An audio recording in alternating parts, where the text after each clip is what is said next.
রমজান মাসে এখনো বাকি আছে, উনি রমজানের যে একটা শুভেচ্ছা বাণী থাকে না, ওটা উনি দিয়ে দিয়েছেন। এটাও উনি তারেক রহমানকে এখন দিতে দিচ্ছেন না, আগেই উনি দিয়ে যাচ্ছেন। আসেন আমরা আসল জায়গাতে আসি।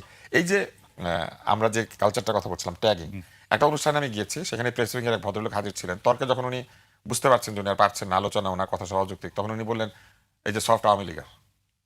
আচ্ছা, এবার আমি আপনাকে প্রশ্ন করি, আলী রিয়াজ সাহেব আমাদের সবাইকে ভোট দিতে বলেছেন, হ্যাঁ ভোট দিবেন, হ্যাঁ ভোটের ভিতর দিয়ে বাংলাদেশ গণতন্ত্রের পথে যাত্রা করবে, হ্যাঁ ভোট দিতেই হবে, দ্বিকক্ষ বিশিষ্ট সংসদ হবে, শপথ অমুক দিন হবে, তমুক দিন হবে, এখনো বলে যাচ্ছে। এই ভদ্রলোক নিজে ভোট দেয় নাই, এই ভদ্রলোক বাংলাদেশের ভোটার না। যে আমার দেশের ভোটার না অথবা ভোট দেয় না, সে আমাকে এসে শিখিয়েছে কেমনে ভোট দিতে হবে। জি। তো ওনার শেখানো ভোট আমি মানি না তো, এবং নাগরিক হিসেবে ওনার শেখানো ভোট না মানার অধিকার আমার আছে। এই অধিকার কেড়ে নেওয়ার অধিকার বাংলাদেশের তো নাই, বিশ্বের কাউকে দেওয়া হয় নাই। আমার নাগরিক অধিকার আছে, যে লোক আমার এখানে ভোট দেয় না সে আমারে ভোট দিতে বলবে আর আমি তার কথা মতো ভোট দিব। আগে একটা ভোট দিতে দিয়া প্রমাণ করতেন আপনিও হ্যাঁ পক্ষে আছেন।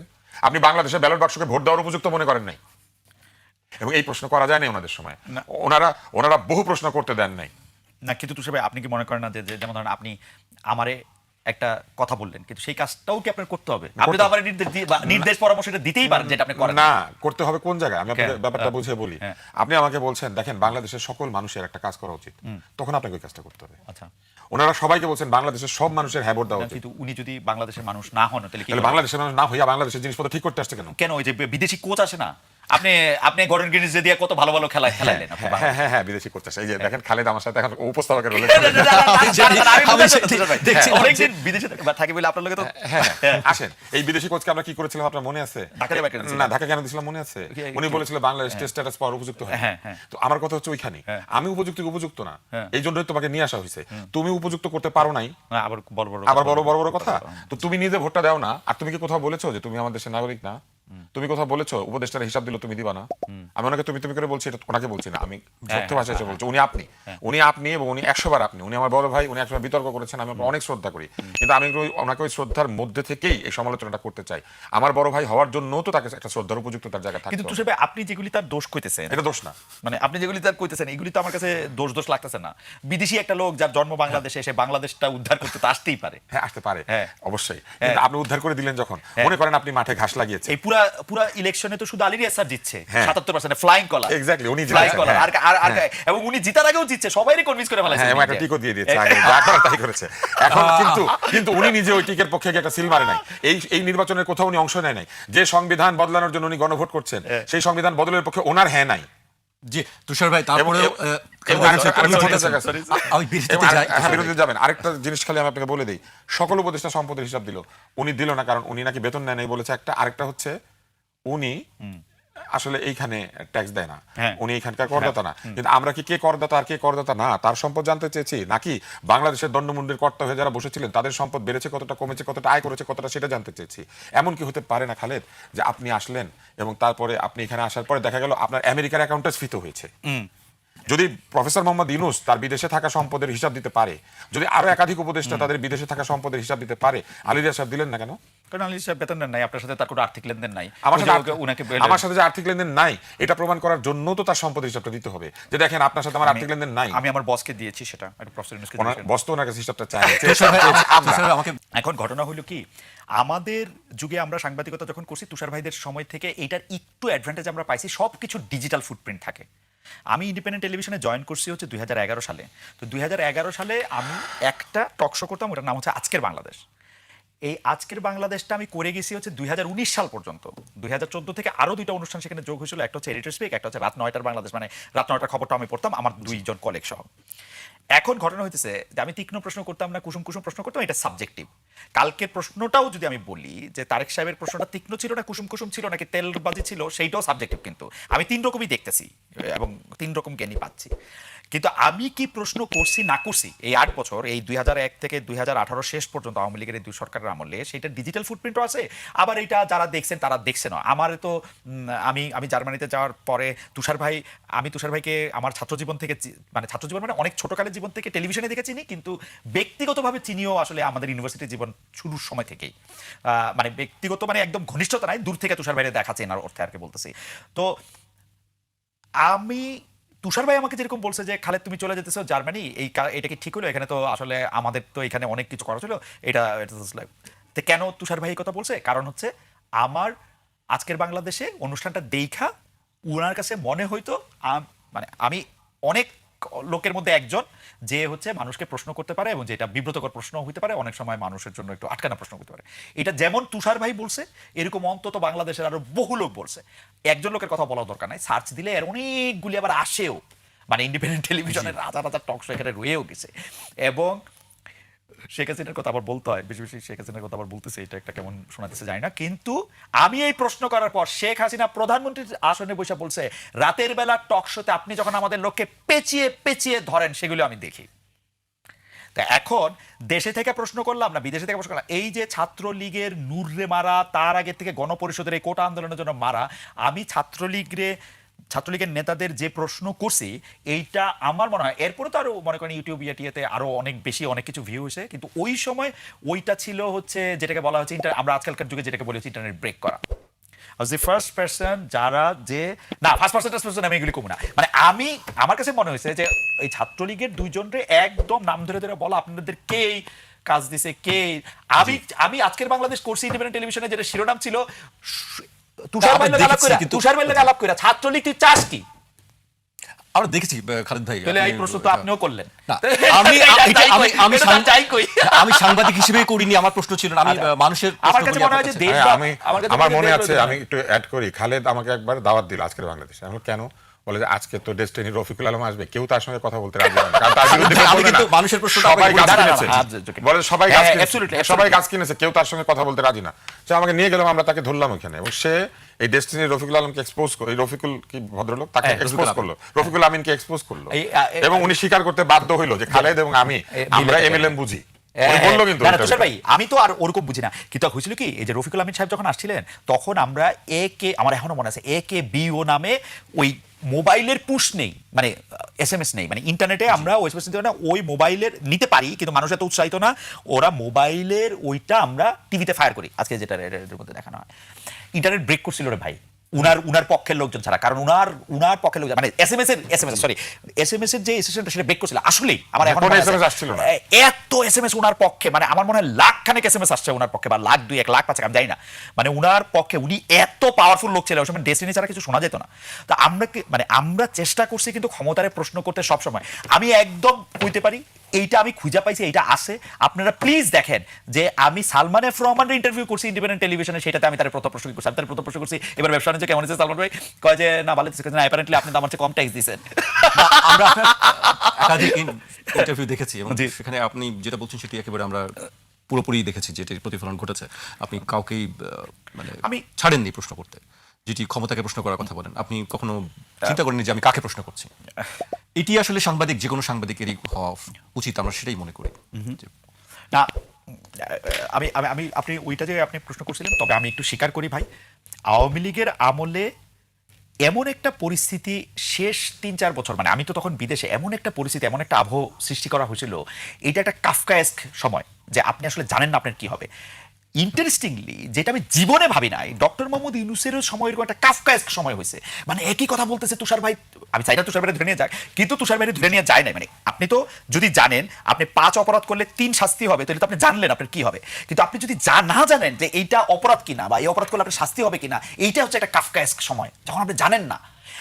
আনিস আলমগীর ভাইকে এখন উনারে এই যে তুষার ভাই প্রতিটা অনুষ্ঠানে এটা বলতেছে, কিন্তু প্রতিটা অনুষ্ঠানে বইলা আরো 20 টাকা বেশি খাইতেছে, কিন্তু উনি কিন্তু বলতেছে ওই আওয়ামী লীগের আমলে সাংবাদিকদের কথা বলতেছে, আওয়ামী লীগ আসলে কিন্তু উনারে কিছু দেয়ও না, দিবেও না, বরং আরো অন্য ঝামেলা করে। কোন সরকার আমাদের কিছু দেয় না, কোন সরকার না, আমরা জানি এটা না, কিন্তু সেটা বলে সুবিধাভোগী, কিসের সুবিধা?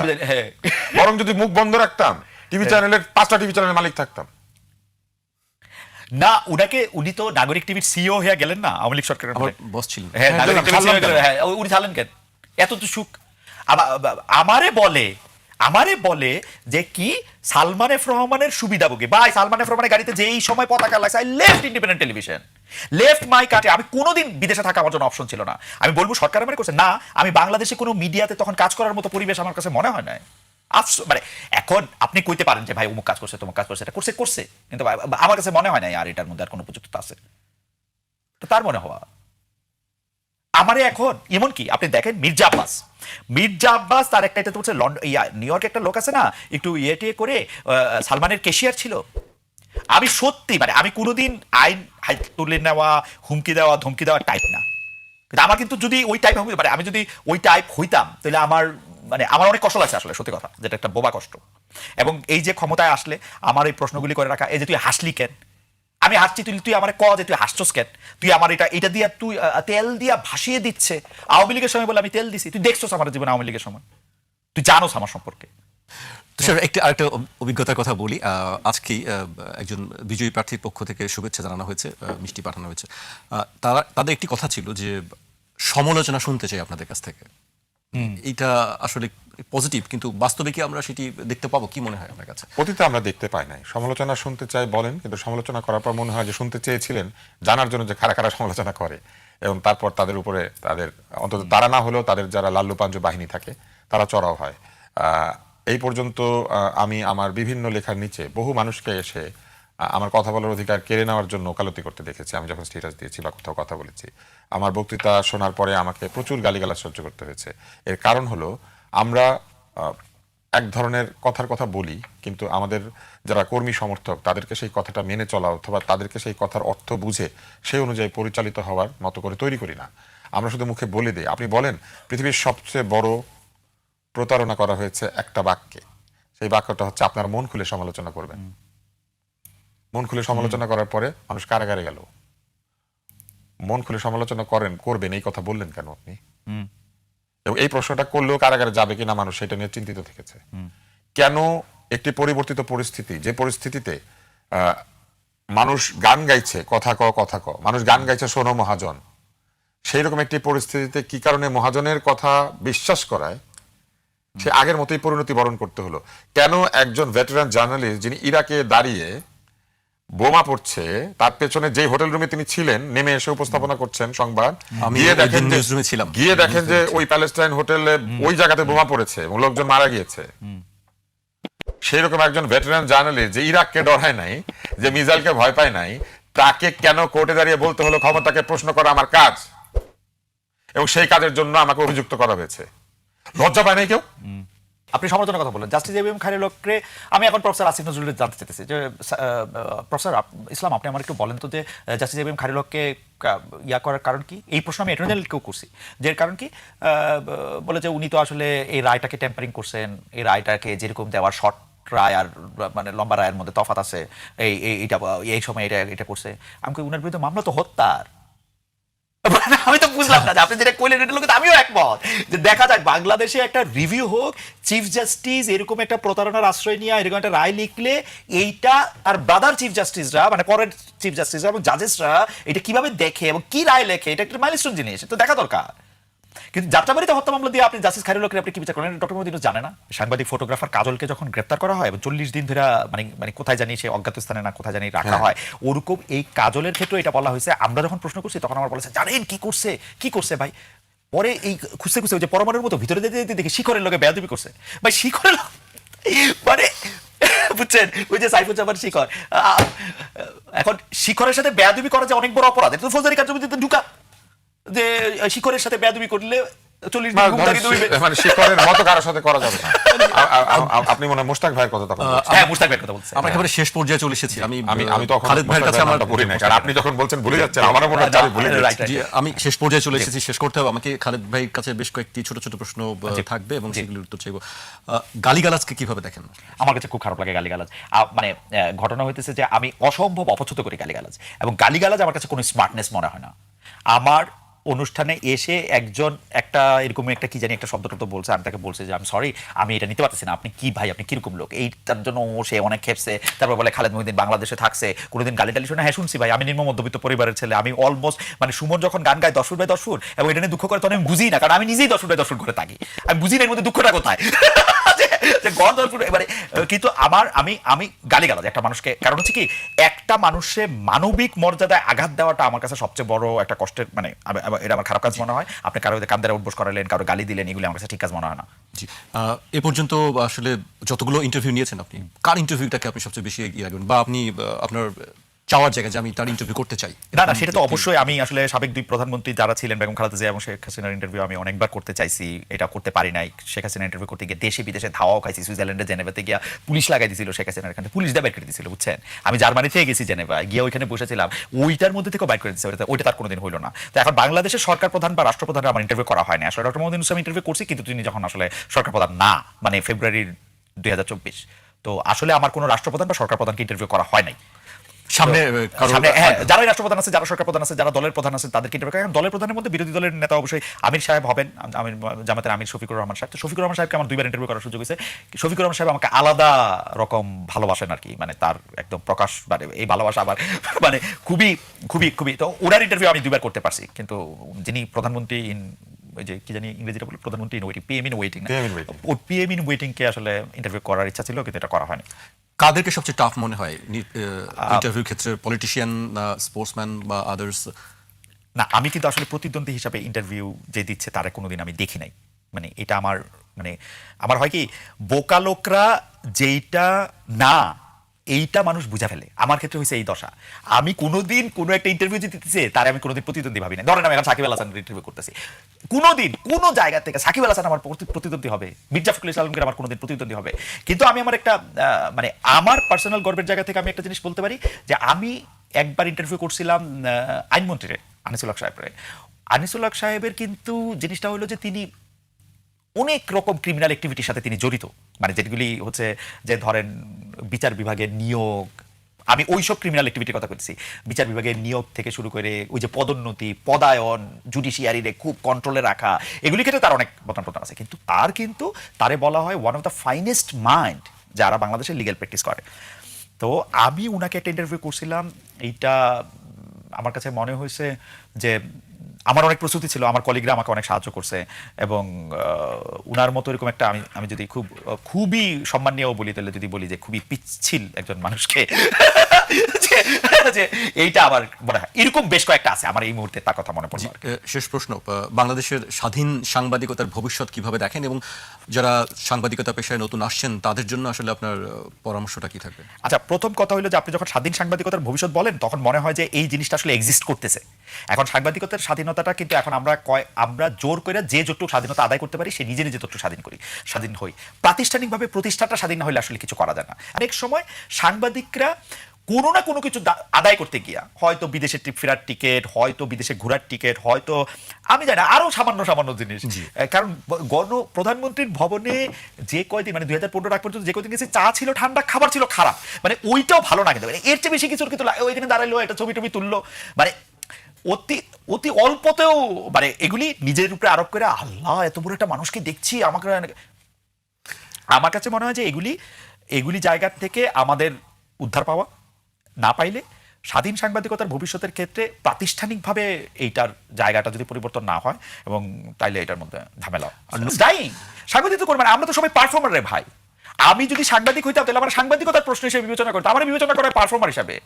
আপনি দেখেন এখানে বিখ্যাত একজন লোক, আওয়ামী লীগের সাবেক সাংসদ, সে আমি হাসি কেমনে হাসলাম সেটার কথা কইতেছে, ধরেন 1 ঘন্টা করে হাইসা কেন এরকম হয়ে রয়েছে, এইটার একটা স্টিল ছবি দেয়া, তো ধরেন এটা করতেছে। আমরা তো পারফর্মার, আমরা জার্নালিস্ট কোথায়? আমি তো জার্নালিস্ট নাই আরো বহু বছর, কোথায় আমরা জার্নালিস্ট? আমি তো পারফর্মার। সবাই জার্নালিজমের মধ্যে থেকে আপনি কেন জার্নালিজমের মধ্যে আসবেন? বিকজ এর মধ্যে গ্ল্যামার আছে, আপনি টেলিভিশনে দেখা যায়। আর কিসের জন্য আপনি আছেন?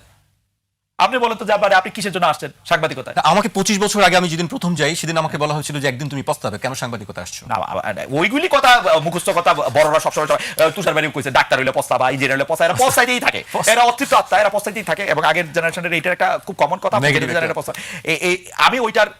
আমি ওইটার জায়গায় আমি যাচ্ছি। আমাকে হচ্ছে যে আসলে ঠিকানা জয়েন করার পরে কোনো টক শোতে এই প্রথমেই আসা হলো আমার। তো এইটার জন্য আমি একটু বলে রাখি যে আমি মানে বাংলাদেশের বাইরে যারা বাংলাদেশি আছেন, সে ডায়াসপোরা নিয়ে আসলে আমাদের কাজ করার স্বপ্ন, এবং সব বাংলাদেশের সেরা লোকরা একটা প্ল্যাটফর্মে আসুক, সেই স্বপ্ন আমি দেখি, একরোজা মহাদেশ। এবং দেশের বাইরের যে দেশ, সেইটাকে আমি আসলে একটু অ্যাড্রেস করতে চাই। সাংবাদিকতার ভবিষ্যৎ বলতে আমার কাছে সাংবাদিকতার ভবিষ্যৎ এখন ওই জায়গায় গেছে, কারণ আমি নর্মালি এখন পলিটিক্স, ক্রাইম, যা কিছু ঘটে দেশে পাল্টায় ফেলানো বা খুব বিপ্লব করা বা তুষার ভাইয়ের মতো মাস্টারি করে সবগুলিকে লাইনে আনা, ওগুলির মধ্যে আমি আসলে আর নাই। কারণ আমি কি বলে, মানে আমার কাছে যেটা মনে হয়েছে যে আমি নতুনদের নিয়েই একটু কাজ করতে চাই, এবং দেশের বাইরের যে বাংলাদেশটা আছে সেইটা নিয়ে আমার আসলে কাজ করার ক্ষেত্রে আমি মনোযোগী হতে চাই, যেটাকে আমি ডায়াসপোরা মিডিয়া বলে আমি